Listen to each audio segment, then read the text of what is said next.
रामायण में भरत जी को राम कह रहे हैं कि आदमी को जब वरदान आशीर्वाद मिलता है, उसके पास में बल आ जाता है, तब उसे अभिमान भी होने लग जाता है।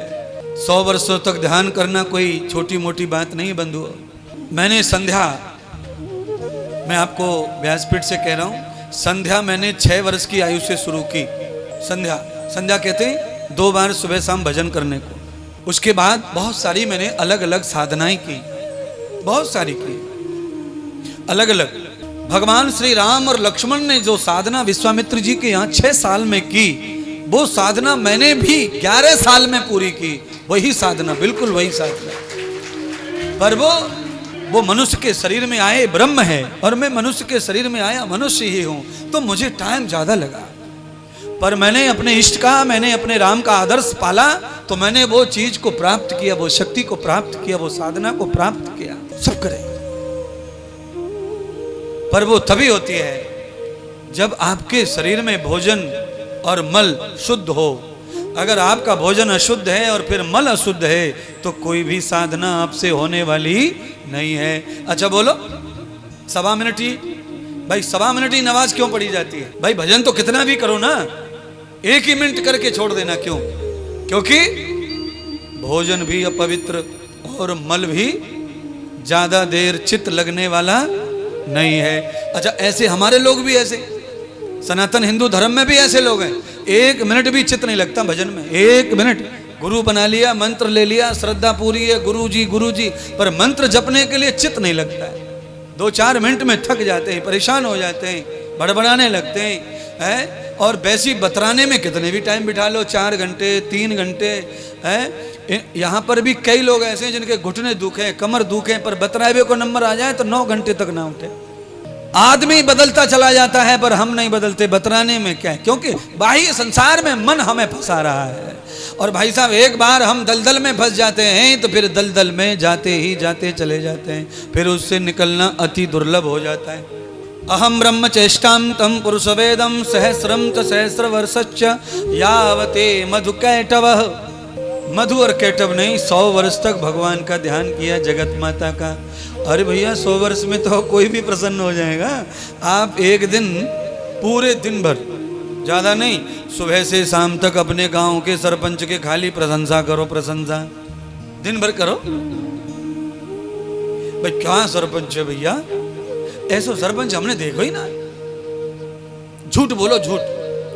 हमने देखा भाई सरपंच ऐसा है कि खुद रोटी ना खावे, पर काम वाले ने खिलावे, मजदूरन ने खवावे। और ऐसा सरपंच है, हमने कई बार देखा, पुलिया पे खड़े सरपंच जी, पुलिया बन रही थी, वहां पे इनके घर से रोटी आई, सारा डिब्बा बांट दिया उन्होंने, अपना ना खाया, दिन भर भूखे रहे महाराज। ऐसा ही सरपंच होवे तो गाँव स्वर्ग बन जावे, स्वर्ग। और झूठ बोल रहा है ये आदमी खरे सरे। सरपंच को पूरा पता है कि मैंने तो ऐसा किया ही नहीं है, पर ये बता रहा है। मैं कहता हूँ शाम को सरपंच खीर पूड़ी पे न्योता दे के बुलाए कोई आदमी है। अरे यार, आज बैठ के खाएंगे पिएंगे, मौज मारेंगे, और फिर दोस्त पक्को ही समझो सरपंच को। और अगली बार में तो घर पटवारी से मिलके, कानूगो से मिलके घर इशू करवा देगा, 3 लाख रुपए या को मंजूर कर दो। गांव में सबसे गरीब यही आदमी हमारा, देख लो भाई। प्रशंसा, एक दिन की प्रशंसा आदमी को इतनी खुश कर देती है कि एकदम लेना देना चकाचक हो जाता है। और यहाँ तो 100 वर्ष तक लगातार प्रशंसा कर रहे हैं देवी की, तो देवी अति प्रसन्न हो गई, अति प्रसन्न हो गई। आ गई उतर के नीचे आकाश से, अंतरिक्ष से, और कहा वर मांगो वत्स। उनको क्या पता ही राक्षस निकलेंगे, भक्त मानकर वत्स कह रही हैं। यावते वत्सल्य कृतम। वत्स का अर्थ होता है अरे मेरे प्रिय। वत्स माने प्रिय, वात्सल्य माने प्रेम। अरे मेरे प्रेमी, मांग लो क्या मांगना है। तो प्रेमियों ने क्या मांगा? ऐसा वर दो माँ कि हमें कोई मार ना सके। माता कहती है प्रिय, मांगने वाला मांगो, ये बिना मांगने वाला क्यों मांग रहे हो? ये मैं दान करने वाली नहीं हूं।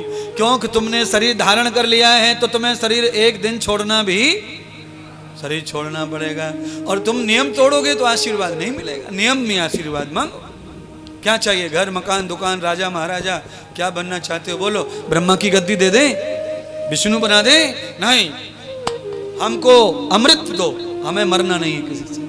देवी भगवती कहती हैं मरना तो पड़ेगा, चाहे कितने भी युग बीत जाएं, ये तो वरदान नहीं दूंगी, पर तुम्हें और कुछ मांगना है तो मांग लो, मैं तुम्हें वर दूंगी, बिना वर के जाऊंगी नहीं, क्योंकि मैं प्रसन्न हो गई हूं। ये ध्यान रखो, देने वाला जब देता है तो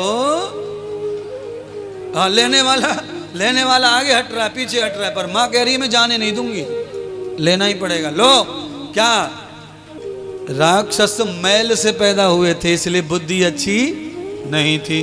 वो तो दुनिया में कोई दिख नहीं रहा था पर्याय, इसलिए वो माँ के भक्त बने, क्योंकि माँ ही थी और कोई था ही नहीं। अगर पर्याय में कुछ और होता उस समय तो ये माँ को नहीं मानते, राक्षस माँ को माँ नहीं मानते। वो तो सुंदर स्त्री को देख करके अलग भाव पैदा कर लेते हैं। अहम ब्रह्मान दर्शितम पश्यम नेत्रो प्रतंगय। चारों ओर देखा मधु केटव ने, 10 दिशाओं में देखा, कहीं पर भी उनको पृथ्वी दिखाई दी? पृथ्वी नहीं दिखाई दी, जल ही जल था। प्रलय हो गई, जल ही जल था। 10 दिशाओं में देखा, कहीं पृथ्वी नहीं दिखी। तो मधु और केटव ने कहा माँ अगर हमारे वरदान से प्रसन्न हो तो हमें ऐसा वर दे दो कि हमारी मृत्यु जब भी हो तो सूखे स्थान पे हो। उनको लगा न जगत में ब्रह्मांड में सूखा स्थान कहीं है और न कभी हमारी मौत होने वाली है, ऐसा वर दे दो। माता जगत माता जननी जगत माता अम्बे ने वरदान दे दिया, जाओ तुम्हारा मरण हमेशा सूखे स्थान पर होगा।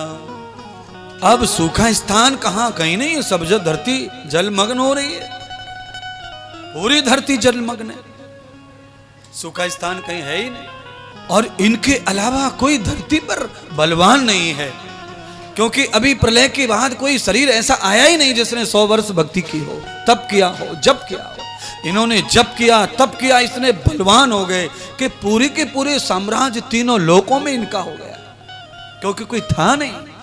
जगत माता दुर्गा ने घोषणा की, ऐ ब्रह्मा प्रकट हो जाओ, सृष्टि करो, विष्णु पालन करो, ए शंकर सृष्टि का संहार कल्याण करो। आओ आज त्रिमूर्ति त्रिवेणी माता जगदम्बा भवानी ने तीनों देवताओं को सृष्टि करने का आदेश दे दिया।